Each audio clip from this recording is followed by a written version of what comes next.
Hello and welcome to Movie in Us. Movies in Us? It's Plural. plural, because Yeah, we do yeah. more than one movie But over we the do pod. one movie at a time, though. But it's not one podcast on one movie.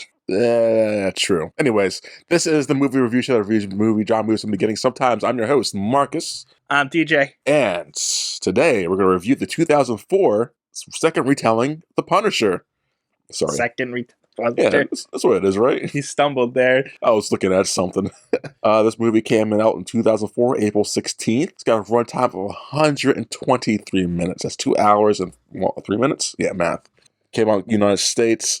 Budget's $33 million. Box office is only $54.7 million.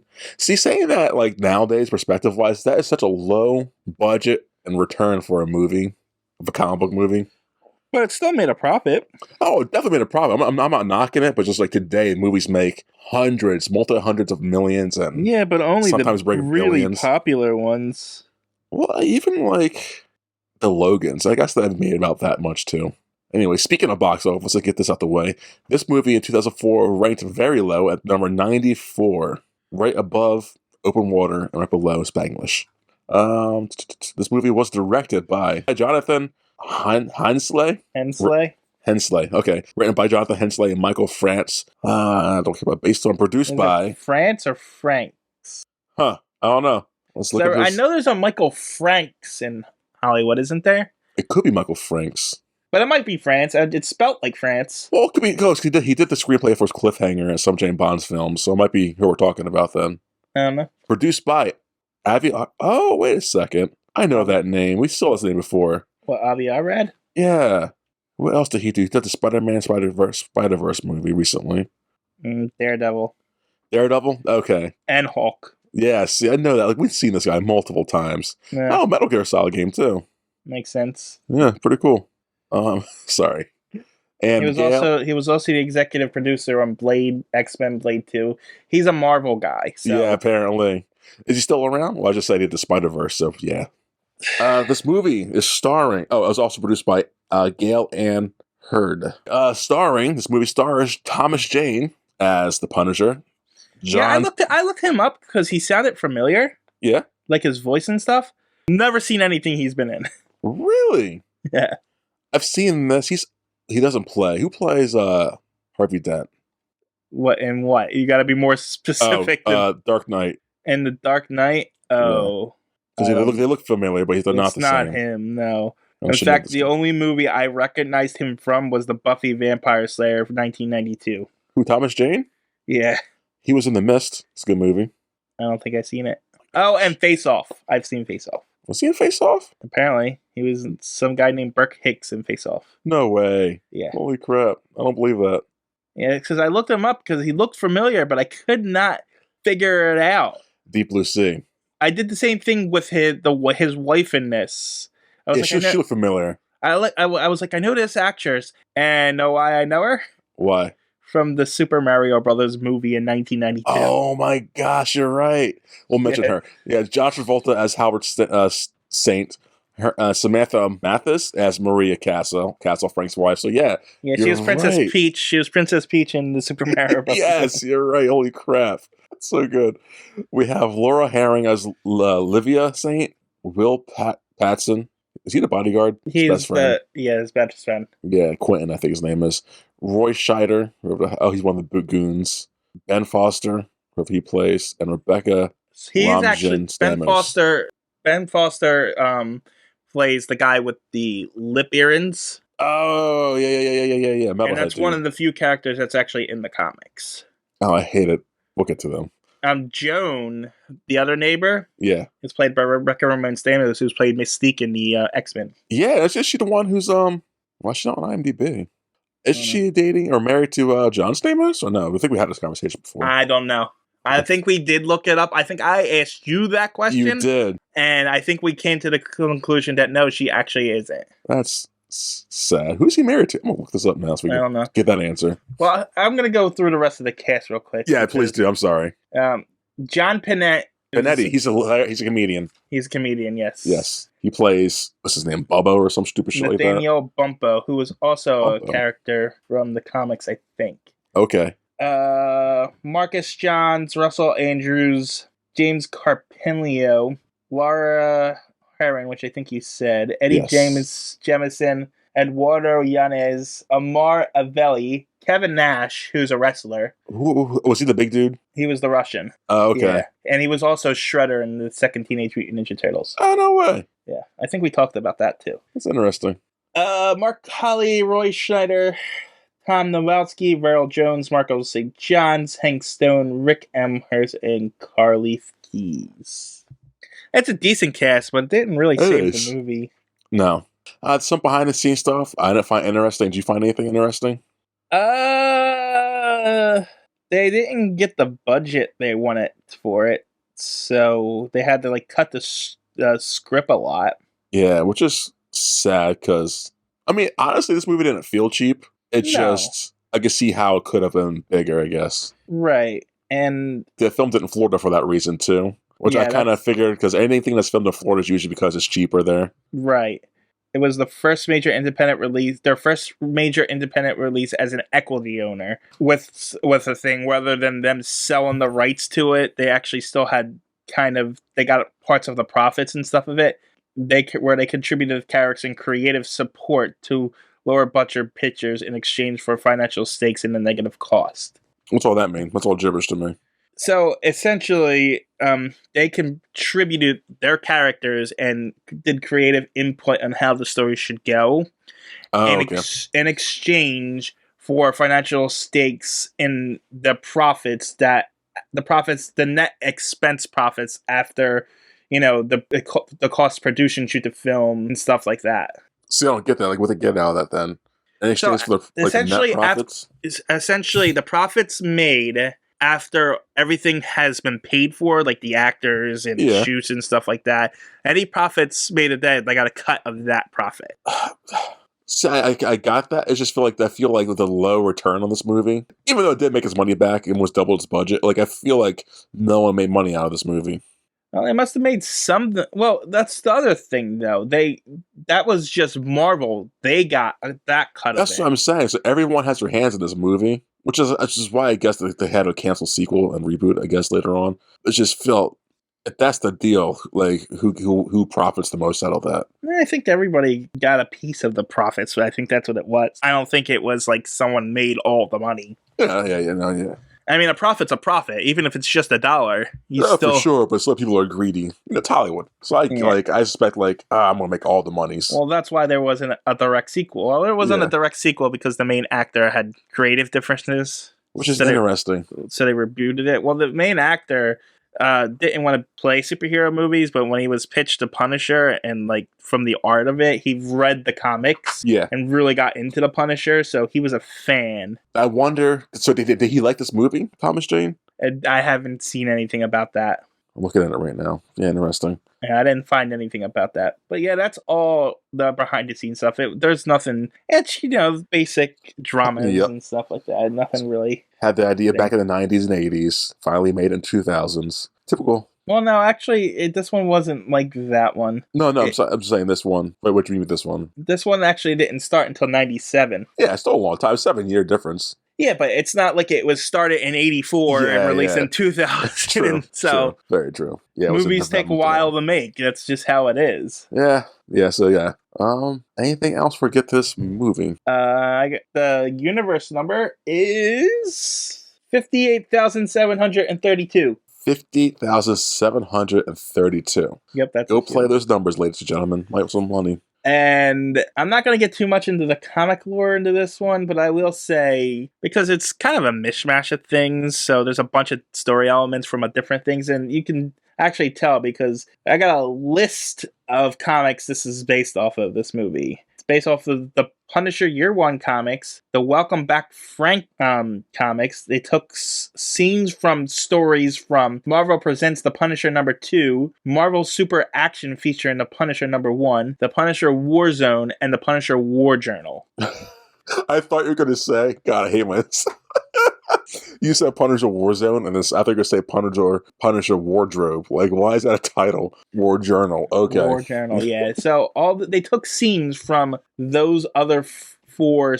Well, the two are just single comics, and I think Warzone's a series of comics, I believe. Okay. Yeah, it's a spin-off title of the actual Punisher. You know how there's Amazing Spider-Man, and then there's Spectacular Spider-Man comic books. You know. God, Napoleon Dynamite came out this year. The movie sucked. We were not talking about movies. We were talking about. I know. I'm sorry. I'm just scrolling through as you're talking. Man. But yeah, that's it for comics. No, it's good stuff. It's really interesting. You didn't sound very interested. I'm sorry. I just got distracted by I was closing out tabs and that was still up. I was like, let's just scroll this list real quick. Are you ready, TJ? No. Okay, ladies and gentlemen, we're waiting for TJ. Okay, let's get into this review. So we start off with the Marvel flip-flap panels. Do you notice that there's like no intro to this? I mean, there's no credits. Because there's the Marvel panels, then they do the Punisher blood logo, cool black and white stylized stuff, bullets shooting at the screen, and then it just cuts right to the skyline of Tampa Bay. There was actually supposed to be an opening scene in Kuwait as Frank being a soldier, but it was cut due to budgetary things. Which I'm fine with, because we have this opening scene of, let me get my notes, we're at a shipyard. Which is funny because the opening, the skyline we see is like sunset, and the next shot is like nighttime. It's a time jump right there. It's bad editing, whatever. So shipyards, we meet some characters coming up for like a little secretive deal. We get a no name. Well, I guess you name the names. We get Mickey, like a little rat guy. We get his partner. What's his name? Bobby Saint. And they're dealing with a deal with Frank Castle, who's in a disguise as Otto, whoever his name is. So they're doing some back alley shady deal. They're the guys who came up to him. They're selling him guns and return for money, obviously. But Frank's undercover. That's the term. Frank's undercover. They get ambushed by FBI agents. Frank's still in character. Tries to plays it up and pulls his gun out. Starts aiming at the FBI. He gets shot up, dies. Things go south. The Bobby kid pulls his gun out and gets shot up by the cops. So Mickey dives to the ground and lives. We'll get to it. So the next sequence up, they pull Frank's body to the ambulance, unzip him from the bag. He pops up like, I hate this job. And he's alive. So like, what's the point of all that? What? Why? I feel it's stupid as a like in-world thing. Like, why plea undercover and pretend to get shut up and risk everyone else getting shot up in the process? He's undercover, and that's how you capture bad guys. Yeah, but not really. Like, why bring some guys have fake ammo, blanks, and the other guys have live ammunition? Because the only one undercover is Frank. Everyone else are actual bad guys. Yeah, and I get that. But like, and why? They wanted to shoot Frank so that Otto Krieg, his cover, could be killed so that no one knows it was him. And I get that, but if you don't want your guys to die, the foreman and all the people you're talking to, they're a loose end. Like, they could have brought their own guns, like that. What could happen, and shit could go south, like it did, and they could end up getting killed. It's like, what's the point of all of that? Why risk all that? Why not just arrest them? They were going to arrest Frank. They were going to. The guy started shooting. Yeah, after Frank pulled his gun out. Oh, he pulled his gun out so that it was a signal for him to shoot the blank so that he could be killed off. Which makes no sense, because then, like I said, the other guys are going to react too. Like, we're going to pull our guns out and start shooting at you guys too. Yeah, but if they killed him, they were betting on the fact, they killed him, we should just give up. That's a gamble, if anything. Why not just arrest them all and have them go their different ways? Because if they move in, it's just as likely to cause a shootout. I doubt it. I don't know, maybe. I don't know. It just felt bad. It felt dumb. This is no worse than any other action movie undercover thing that we've ever seen. Have we seen an undercover thing in this series so far? I'm not saying in our podcast, but like any action movie with an undercover cop, this is exactly the same scene. Yeah, but no, this is just dumb. Because let's just discuss this now. This isn't really a superhero movie. This is like an 80s action movie crossed with a Western. Which makes sense. They said they were inspired by that. Well, it makes sense for the Punisher because he's not a superhero, is he? Not a superhero. He's more of an anti-hero. Yeah, so I definitely can see the whole 80 vibe with him. It makes sense to me. But he's a murderer and stuff, but he's got morals. Like, he refuses to shoot Captain America and stuff like that. Yes, he respects So- Captain America, right? Yeah, it's like I would never you because you're like the epitome of what's good in the world, you know? Which I love. I love that. But like, so, I mean, the Punisher is more of a grimdark character, kind of always has been. Yeah. Well, how we get on this? How we get on this little? I have no idea. You started complaining about the opening scene. Because it's a dumb it's a dumb way for that character to die that we needed dead to move the story on. That's all. They needed him dead, so they figured this should happen because of reasons, and it just felt dumb. I guess contrived. Is that the word? I mean, contrive, I guess, but again, it's not like he was there for contrived reasons. You know what I mean? No, he was definitely there for reasons. And He was. It's not like he was like, oh, I just happened along and happened to be here, and then I accidentally got caught in the crossfire. And now it causes everything to go. No, it's just stupid in my mind that like the blanks, like why have it's just. It's for Frank Castle's protection. I get that. It just seems stupid because I feel like you're just risking the other guys that showed up, like they're gonna get killed too if they start acting out of hand because they saw one. If they see someone they're with that gets shot down, some guys might think, well, he's dead. I'm gonna die too, so I might as well take someone else down with me. Well, no, it's more like, oh, he's dead. We should surrender and not risk our own lives. Yes, I think it can be taken either way, and I think this is not a risk worth taking. Granted, I'm not in that position, so who am I? I'm a podcaster. I mean, if Batman's taught me anything, is that criminals are cowardly lot. So I hate that so much. So, anyways, yeah, Frank's superstitious and cowardly lot. So is that his thing he says? Yeah, that's great. Criminals are superstitious and cowardly lot. That's why they're afraid of the Batman. Boo. Yeah, back to the Punisher. So, anyways, yeah, Frank's not dead. He's alive. It was all a ploy because reasons. I guess to get to Mickey.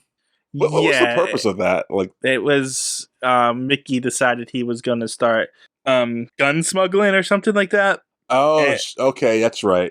He was gun smuggling, and the kid jumped along with him. Kind of said, "You're doing this. I'm doing this with you." Yeah.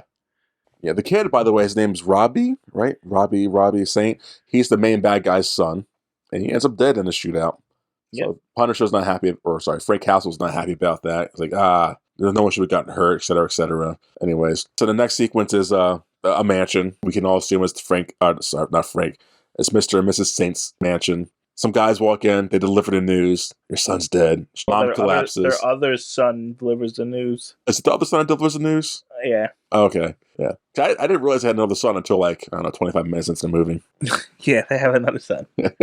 He's not a big part, though. No. He's just a henchman, essentially. Yeah, which I think, I feel like he should be more emotional. That's your brother. Well, man. I mean, he's kind of just robotic, and that you see it being right if you're in a mobster's if you're the head mobster's son, and you're supposed to be like murder, and I could see why he wouldn't be emotional. Maybe that's what they were going for, that he's just a cold-blooded murderer. I guess, but family, that's what the mob's all about. The way that the actor played him, did seem like a robot. Yeah. So the news has been broken to the family. The son's dead. The family picks up Mickey out of jail to pay his bail, and they interrogate him. Like, hey, what happened? Not cool. Oh, did I skip over a scene? Not that I saw. The retirement bullshit? That was Doran. That was Doran when he woke up out of the ambulance. Was that right after the ambulance? Yeah, that's the scene didn't transition from that. Oh, okay. That's dumb. I'm sorry. Let's get back to that real quick. Yeah, Frank's retiring, guys. That was his last. This was his last hurrah on the force. They're gonna move to London, have a vacation in Puerto Rico first, and be happy. So yeah, that's his thing. Then the whole family because that's gonna happen. Yeah. Hey man, when you plan for the future in movies, it never happens. I mean, it's cliches. Yeah, that's how the story happens. Anyway, so yeah, they pick up the Saints Mafia goons pick up Mickey out of jail. They interrogate him. They want to find out who Otto is and how his son died. Next scene is Frank with his wife and his son at his house, at their current house.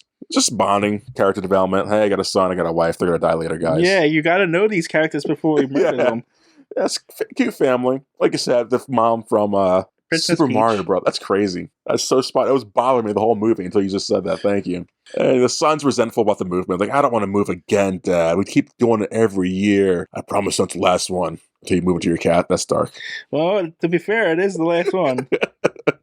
Yeah. So before they move, like I said, they're going to go down to Puerto Rico for a family vacation / reunion. As they're going down, Mr. Saint is upset, sees his son's corpse in the morgue, and tries to get information out. I guess the morgue petition or the cop dude, whoever that guy is.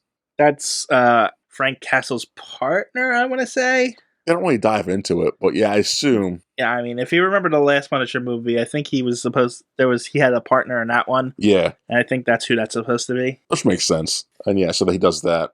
So Frank's down in Puerto Rico. They're bonding. Over the vacation, his son gives him a Punisher logo T-shirt. It's supposed to ward off evil spirits. Yeah, it's awesome. Pretty cool. It's called appropriation, man. I love it. They talk about some voodoo guy they don't dive deep into. His name's Manuel, I think his name is. He's just there to show you that there's someone going to help Frank later. Help Frank behind the scenes. We never see it happen, really. Well, no. Essentially, as soon as he gets shot, Yeah. he saves him from the water, and That's it. And like Yeah. 5 months later, some shit happens. Like, what happened in the 5 months? What happened? You grew a beard. Cool. That's it. So yeah, family reunion bonding. He grew a beard just to shave it back off. Too, I by the know. way. Oh man. It's not like he got better or anything. So it's Yeah, just like he didn't work out or like train or something or get some there magical was spirits in him. there was no reason for the beard. There's a lot of movie in this. There's a lot of things in this movie like there's no reason for a lot of this shit. Like, this could have been cut out. So yeah, vacation. Eventually, Frank. Oh, there's a funeral for the son, Robbie, and after the funeral, Mr. and Mrs. Saint are in their limit to go back home. They get the envelope of who Otto was, and it's Frank Castle. This is where he's at. This is what he's gonna do. If you guys want to get him now. Mr. Castle doesn't want to, so they can't let him come back up here so we can talk it out. But the wife, which I thought was really cool, is like, no, family. Kill everyone in his family. Wait, you thought that was cool? I thought it was pretty brutal. Like, damn, I didn't thought it was expect that. comically evil. It was, but I didn't expect it from I her. was like, wow, that's like super villain comic stuff there. Really? Like, what was like so super villainy about Go kill his entire family at the family reunion. I love that. Just because it came from her. I wasn't expecting her to say that. And I don't know. It kind of took me the wrong way because the main villain doesn't seem to be that brutal. Yes, no, he doesn't. And it's just a show, and it's their relationship that he goes and does what she asks for. Yes. But the character that we see from her in the rest of the movie doesn't portray that personality. That's what caught me off guard with it. And yeah, like it's like you said, doesn't happen ever again with her. She's very she becomes superficial. She's not that character. No, not at all. At all. In fact, she becomes kind of a damsel in the end. Yeah, like you would think she'd be the one running the scenes throughout the whole movie. Yeah, but she should have been. If she was gonna have that line, she should have been a stronger character. Yes. Instead, it just came off as comically evil to me. I felt like a mother grieving her dead son. Like I want his family. Do all mothers who lose their sons blame somebody and say kill their whole family? I mean, an evil family like this, I would assume so. I don't know. If you have the power to kill someone's family and they killed your son, probably the firstborn baby son, yeah, go ahead, you do it. It didn't feel right to me. That's fair. I respect that. So yeah, she orders out the hit. He approves of it. Go cut back to the vacation in Puerto Rico. Frank and his family all have a nice little lunch thing. He gets pulled aside of his dad. I guess it's his dad, not his dad-in-law. He gets shows his gun collection, but as dad-in-law, daddy is showing Frank. That's his dad. Is this his dad? Yeah. Okay. As dad shows Frank his collection. Well, he's telling him that he improved his guns. Yeah, to make it more powerful and for some reason. Badass, yeah. For some reason. Because you think that's going to come into play later, but it doesn't. He collects them later, but nothing big. Anyways. I mean, he does use them, but essentially he improved the gun so that the Punisher could use them later. This is all the Punisher, how he has weapons in his shirt, I guess, huh? Yeah. Stupid. As he's doing all of this, the goons show up in Puerto Rico. One day later, the next day, I guess. And they come in and just mowing down the family. Aunts, uncles, nieces, nephews, they're all gonna die. They're all dead. His wife and child kind of escape, and they get in like a little car chase as Frank has to fight off some bad guys to get to them. But they get in a car wreck, and the wife and son get in a car wreck. They end up running on a pier, I guess, trying to find some help and safety.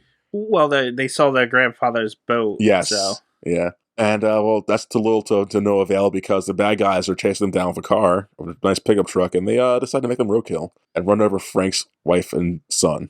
Except there's no blood on this pier whatsoever. Yeah, They are the cleanest corpses I've ever seen. And this movie was supposed to be rated R, right? I don't know, actually. This movie is rated R, I saw. So I was expecting so much more bloodier stuff in this movie. Yeah, it is rated R. Yeah. I mean, I know there's But a little nudity, and like at the end there's more blood, but There's nudity? I didn't see nudity. like a hot 2 seconds of shirtless woman for no reason. Really? I didn't see that at all. Yeah, no, I saw, like, why is there... I wrote down my notes. Titties! And I said, where is this at? Did not see that part. Castle gets Mickey and tortures him. Fakes tortures him. Then it's titties. It's when Mickey's telling him all the details after the first torturing. We'll get to it. I didn't notice. Yeah. But yeah, son and mom, clean corpses after getting mowed down by a pickup truck. Yeah, and like I said, cleanest corpses after. Even the blood they had on them after the car crash is gone. Weird, right? Everything is like, it's like someone came by and washed this whole thing. I guess because, like, you can't be too brutal. Yeah, but they could at least be bloody. They didn't show their faces or anything. They just showed the back of their heads. I know. They should be dismembered. Anyways, Frank comes across them. He's distraught. And he's looking for, like, who did this? How did it happen? And then the pickup truck shows back up. And they're going to run him over. But they don't, because he shoots them. He kills the driver, but they shoot him up. They beat the shit out of him. And he gets beat up a lot in this movie. A lot. He gets beat up. I think that's a thing with the Punisher. He does get beat up, but the thing he just overcomes. Yeah, I was reading and listening. Like, that's one of his powers.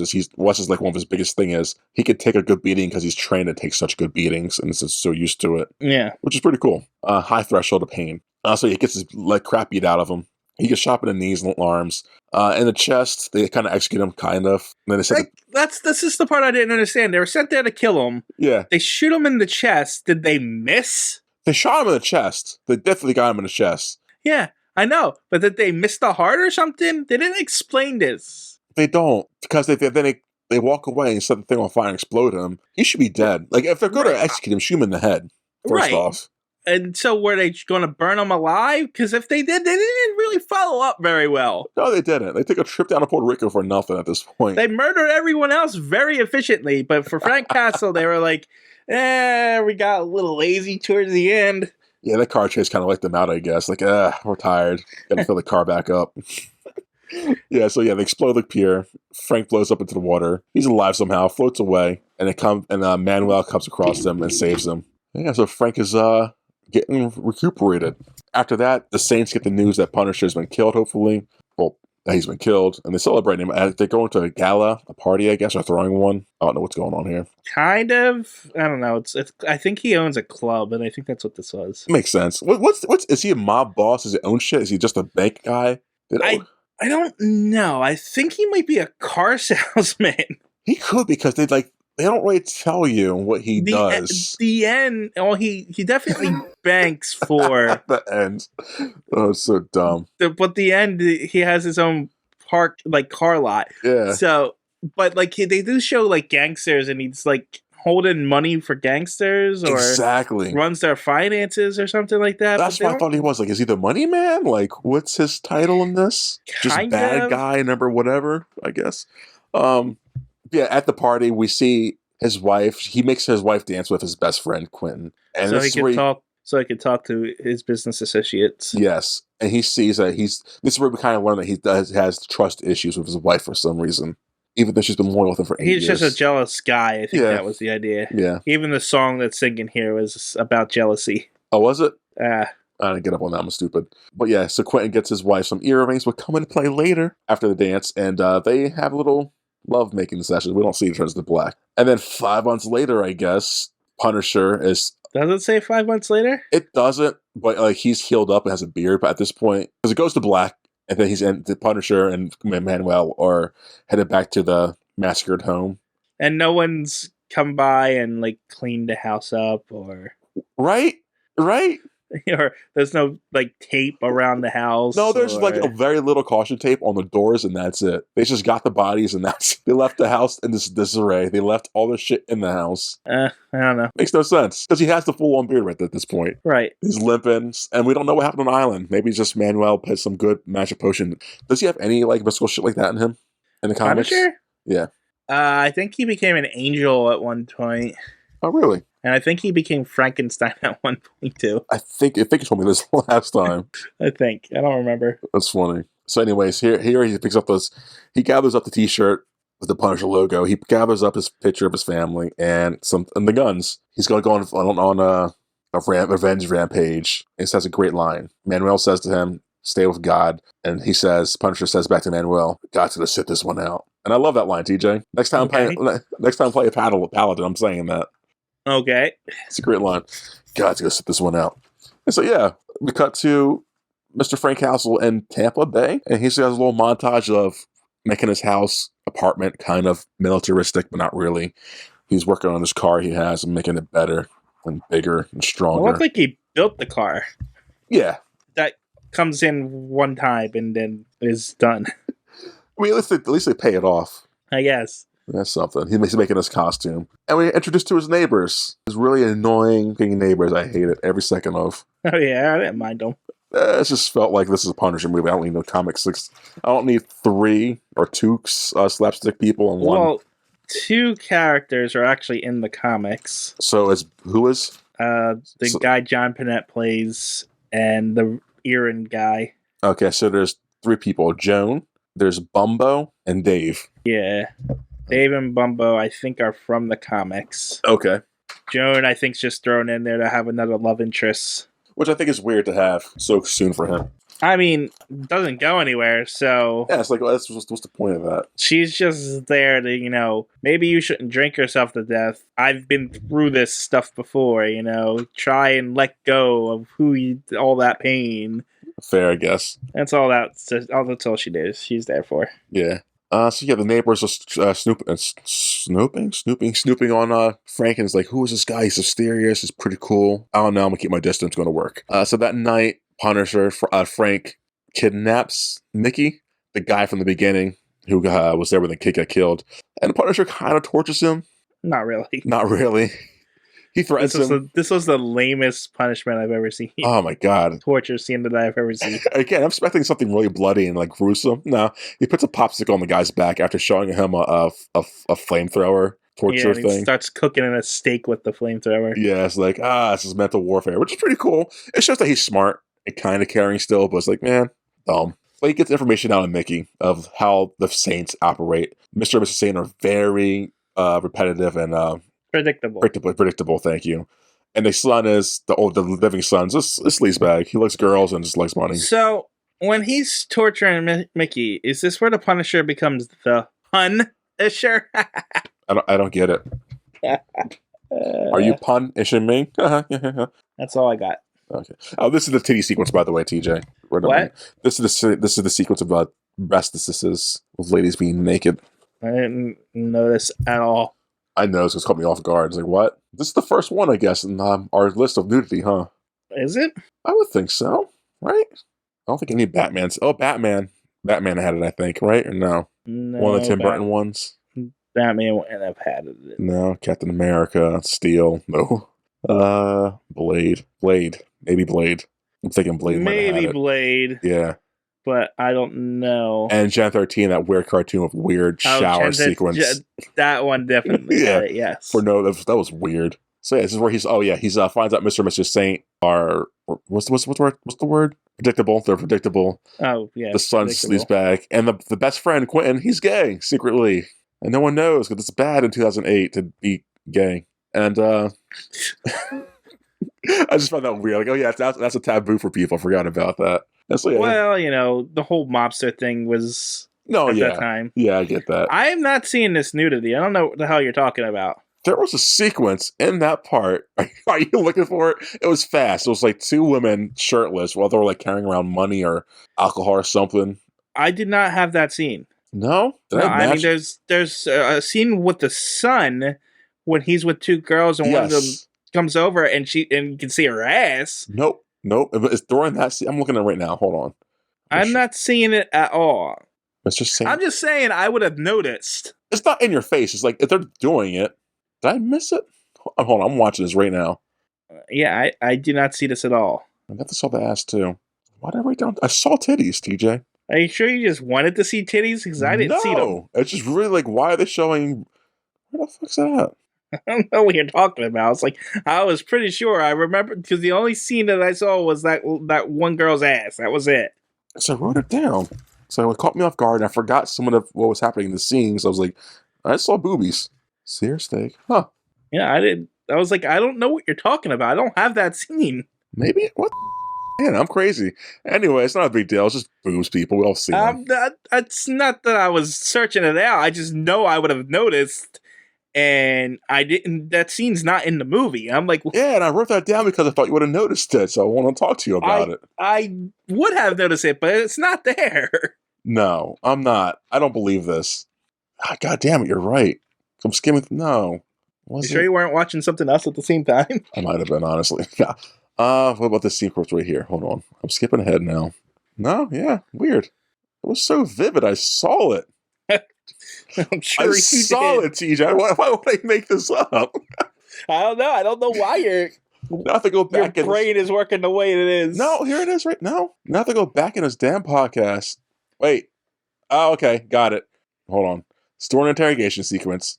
Hold on. During the interrogation sequence? While Mickey's still hung up, upside down. Okay, he's hung up upside down, so it's not during the montage. It's what he's talking about the brothers. Yep, there it is. See, I told you, mother. I got it. It's at.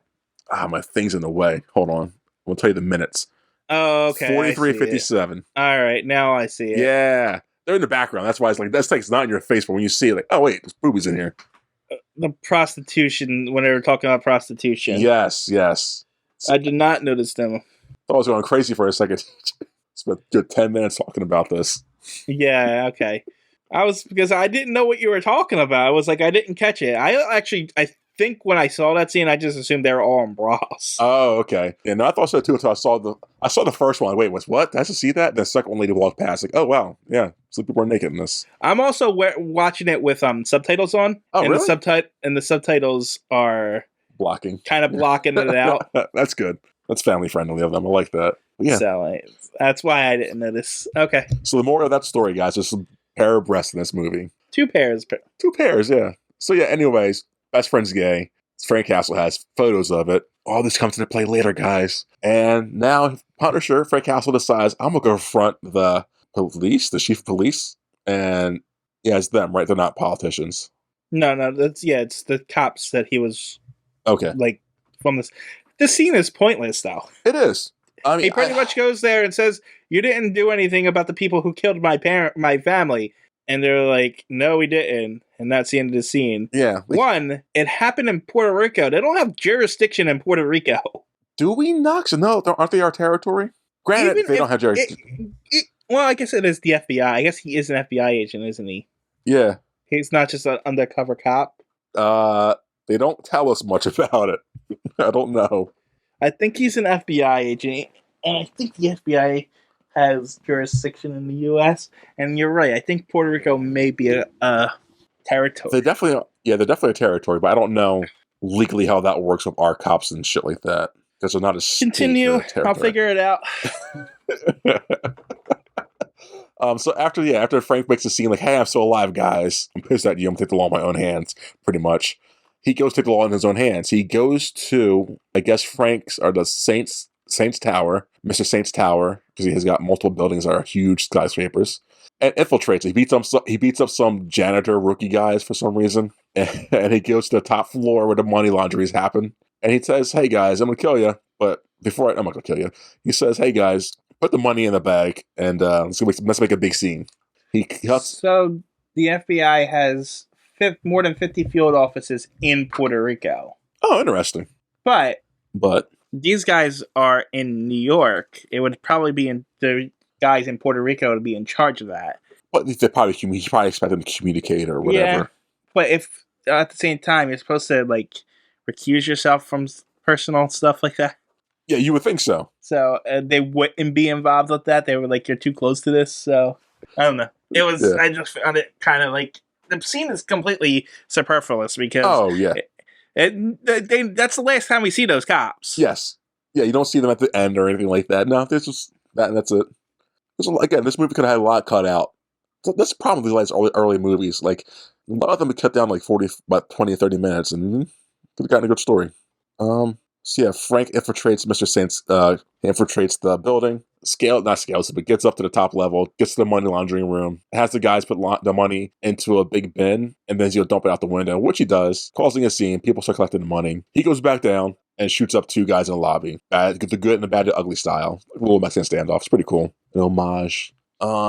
They have a couple of these standoffs. It just doesn't make sense, though. It's cool, but it's like, yeah. You're the Punisher. You're just supposed to go in and shoot these guys. You're not supposed to go stare them down for 5 seconds before you shoot them in the face. And that's what threw me off with this. After watching the Punisher TV show, this really threw me off, like how much of a bitch Frank Castle is. Wait, when did you watch that? When it first came out, the one. Oh, okay. Yeah. I didn't watch it again, but like it was so bloody. Did you watch that in preparation for this? No, man. If I did, I would really hate this movie because that show was so bloody and like he was angry. This one, he doesn't seem. He's not as angry. No, he's very docile until he gets angry once they torture the guy he just met a day or two ago. That's when he flips his switch, which is really stupid. He's fine with them killing his whole family. His whole family, not just wife and kid, but his whole family. But pulling some guy's earrings out of his face, that's where I draw the line. Like, you kidding me?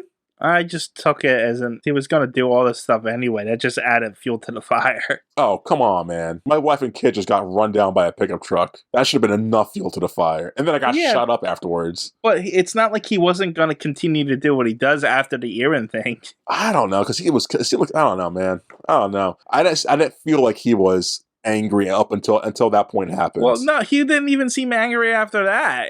Even while he's murdering people, he doesn't feel angry. He just feels like I'm just doing something I gotta do, I guess. That's dumb. Anyways, cut back to the apartments, and we see Metalface and Panetti watching the news on Frank Castle. Not they just read up on him and like, he's got a big history, he's got 6 languages, etc., etc. Just giving him background to him. And then we get to John Travolta, Mr. JT himself, and he's upset that the money's gone, and he's getting visited by some guys, the brothers, who we see twice in this movie, and that's it. And they're like, "Hey, where's the money? Get us some money." He's like, "Okay, I'll get you money." And that's it with them. After that, we have Joan is at nighttime back in the apartments, and Joan has a boyfriend, lover guy who's abusive, and he's not beating up on her, but he's trying to get back into the apartment to beat up on her. It's heavily implied that it has been abusive, though. What? It's heavily implied that he is abusive, though. Yes, yeah. But this movie doesn't seem to want to cross any lines. Exactly. For it being a rated R Punisher movie, it's very PG-13. Yeah, it feels like a PG-13 movie. There's a few bloody scenes that make it R, but there's no reason why they couldn't just cut those scenes and have a PG-13 movie. The only reasons are because, say, the F-bomb maybe 2-3 times. We see 2 pairs of breasts, and at the end, like you said, we get some gruesome stuff, but nothing to warrant this to be rated R, honestly. It felt like a made-for-TV R. So yeah, boyfriend's there, or lover guy's there, and he's trying to beat up on Joan. Frank ain't having it. He beats lover guy up, takes his little what's it called, butterfly knife, and honestly, that's important. That's not important. And Frank and Joan have a heart-to-heart, I guess, to talk. More character development. She says thank you. And now it's that night. Frank's going out to do his first step of his ultimate cool plan. He carries a fake fire hydrant around, which is reasons to save his parking spot, I guess. What? The fake fire hydrant he carries around. He uses that to save his parking spot, I assume. No. Yes. Did you miss this whole scenario? No. I get. She got the ticket because he parked her car into a handicap spot when he moved into a hotel. Yes. Yeah. The fire hydrant's fake because he uses it to keep the spot, so he can always park it back in the right spot. That's my logic with that, right? No. Yeah.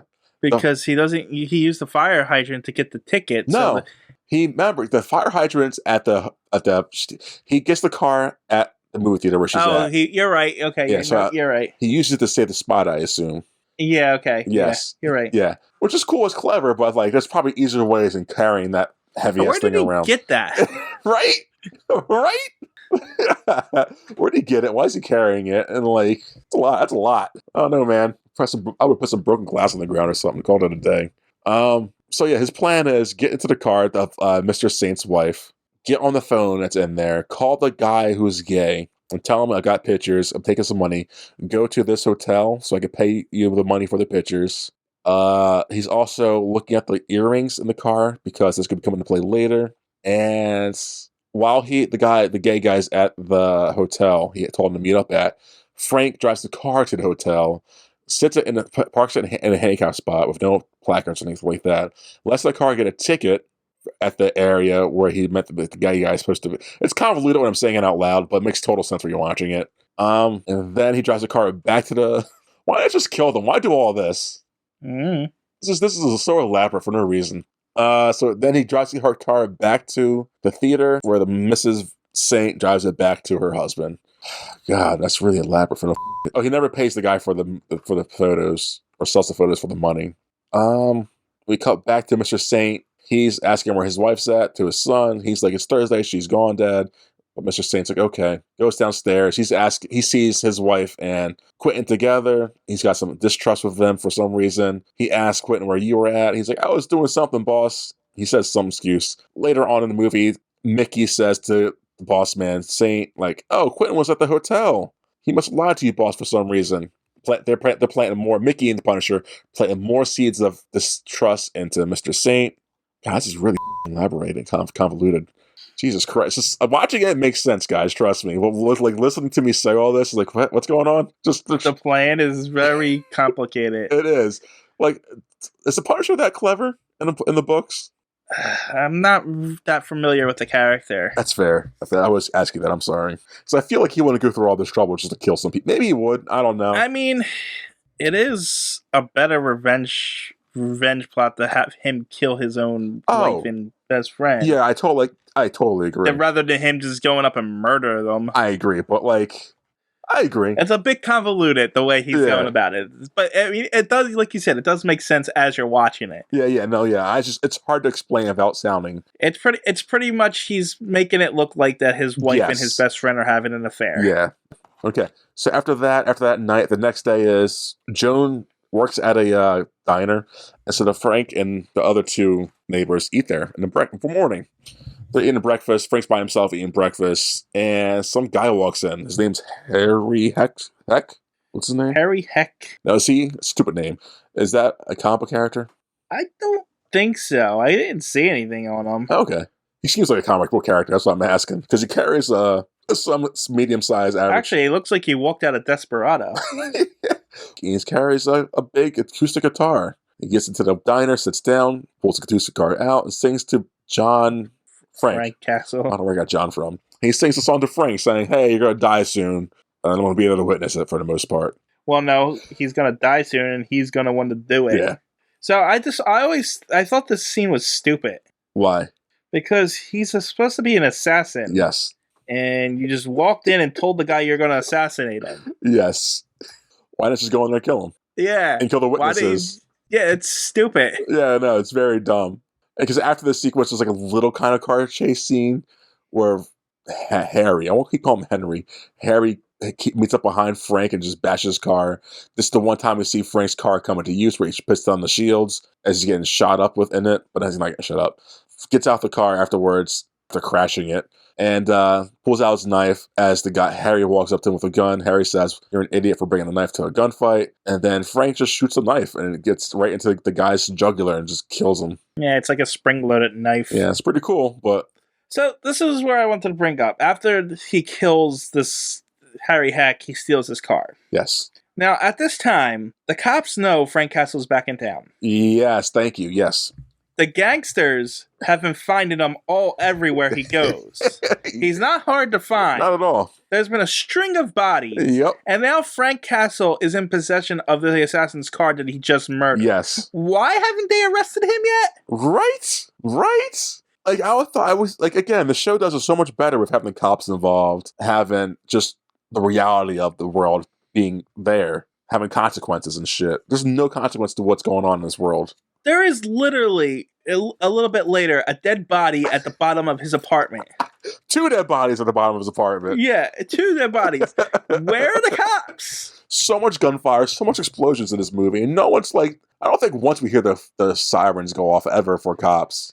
And it's not like we can even suspend our disbelief that they're not there because they showed them in the beginning of the movie. Hell, he even went up to them and say, hey, the law is going into my hands now for the most part. Be aware. It's like, why is no one keeping an eye on him? Yeah. It makes no sense. Yeah, no, the show's definitely more, what was it, 2 seasons, 3 seasons? 2. 2. I would rather watch that again, honestly.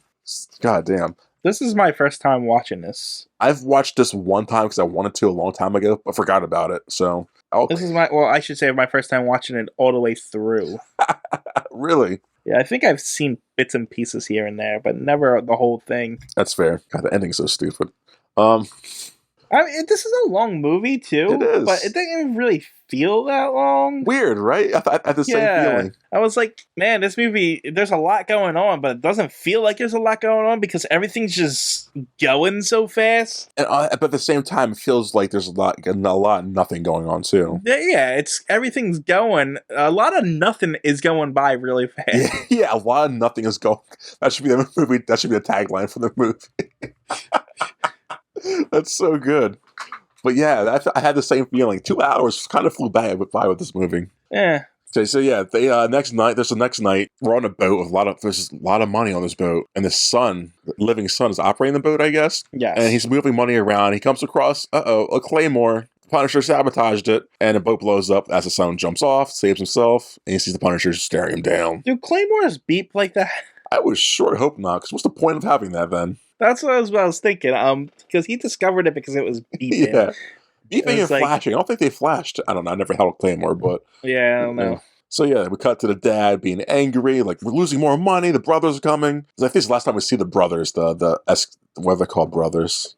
Yeah, the Toro brothers. Yeah. They just in an argument with Saint, and then they disappear from the movie too. Yeah, again, so it's like another loose end that goes another story beat that goes nowhere. Yeah, what are they even doing in the movie? I thought they could be the ones to kill Saint because they're all about they need their money. Here's another monologue of why you put money in certain places. It's like, what's going on with these two? Nothing. Yeah, no. So after that pointless exchange, Punisher gets invited to have dinner with Joan and his other 2 neighbors. And there's a little dinner sequence.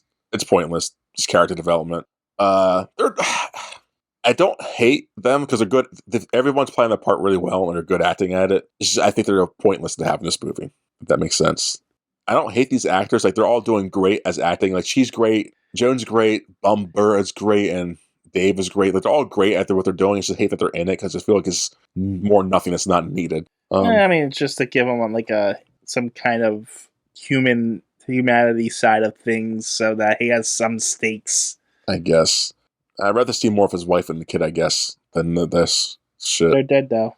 I guess at the beginning, you know what I meant. Or he could keep visiting graves. Why? They're just plot points. You know they're going to die. I know. But I think not knowing that going in, if we had more time with them, it'd been more like, oh no. Dude, they didn't know they were going to die going in. At this point in time, like the time we're recording this, everyone knows that. But I think at the time this movie came out, not many people knew who the Punisher was, mainstream-wise. But how do you...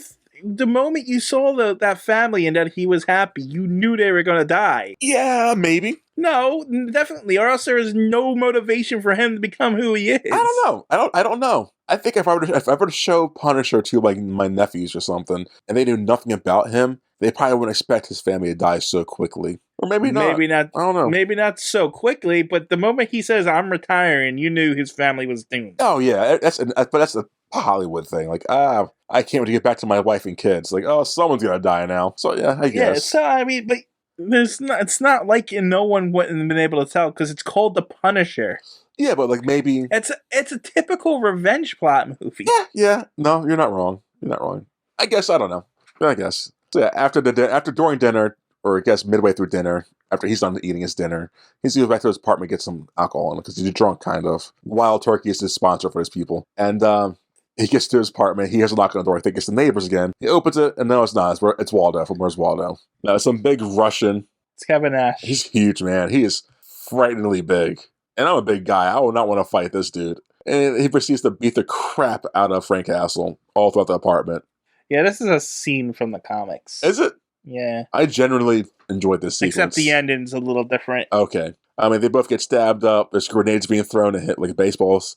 Cool stuff going on. They make their way to the Jones apartment where they're making food still, and Frank throws some hot water on the guy's face, scarring him up real good, and then he tackles him through the door and off the balcony, killing him on the way down, Die Hard style. Joan and the two Joan and the two neighbors pick him up, bring Frank Castle back to his apartment, and try to treat him for his wounds. But yeah, the only really difference between the scene is that they broke into Bumpo's apartment. Okay. And the Russian gets his face burned with a hot pizza instead of soup. I think the soup's better, honestly. And then he trips, and then Punisher trips him, and then he throws Bumpo on top of him because he's morbidly obese. And then that what's the word? Asphyxiates, yes. Yeah, asphyxiates under Bumpo. That's f***ed up. That's and then wow. The Punisher cuts its head off. Jesus Christ. And uses it to intimidate what remains of the bad guys in that comic. That's pretty cool. So yeah, that's the difference in that scene. It's kind of f***ed up the fat thing, but it's funny. So that doesn't happen in this. Yeah. As the no, because this is a PG-13 disguised as a horror movie. It really is. I'm kind of upset about that. They lied to us. So as the neighbors try to fix up Punisher, the rest of the goons come walking on in. Punisher and Joan hide in the elevator shaft thing as the goons that he just happens to have in his house for no reason ever. Yeah, it doesn't go anywhere. It's just literally underneath the floor. Yeah, as the goons beat up on Dave, the eye guy, the piercings guy, and they beat up on him by torturing him by pulling out each piercing one by one, which is also a thing from the comics. Which makes sense. They mess his face up bloody like, and this is what triggers Punisher to be the Punisher more so, which I still don't get. Anyways. So Dave in the comics is like he really likes superheroes. Yeah, he's like his hobby is superhero spotting. Oh, okay, that's pretty cool. And so he met like Daredevil and Spider-Man and Wolverine, but he was trampled by the Hulk and turned into a quadriplegic. Oh, see, he was in the wheelchair to begin this movie. I thought it was going to be pair. Yeah. Okay. Yeah, but that doesn't damper his fascination with superheroes, even though the Hulk pretty much turned him into that. That's pretty cool, though, honestly. I like that character. That's a cool, likable character to have to get tortured on later. There you go. So, yeah. After Dave gets tortured, we cut to Mr. Saint. Who's he talking to? My thing's lagging.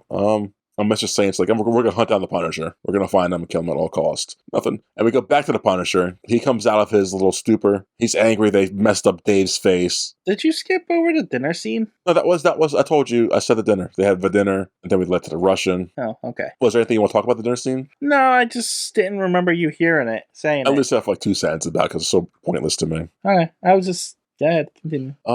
Punisher has a paper cutter, breaks the slicer off, and just bashes it into someone's head. Pretty cool. Starts killing goons, or killing goon he kills. Then he starts getting dressed up ready to punish the people who need punishing. As he writes, I don't like his outfit in this. No, it's very PG-13. It's stupid. It's like he put a t-shirt over a bulletproof vest. That's pretty much it. Yeah, it's not really tactical for someone who's supposed to be part FBI military shit. And the bad guys are so stupid. They always shoot him in that vest. Yeah. It's just that the vest has like no sleeves, so it's literally just a vest.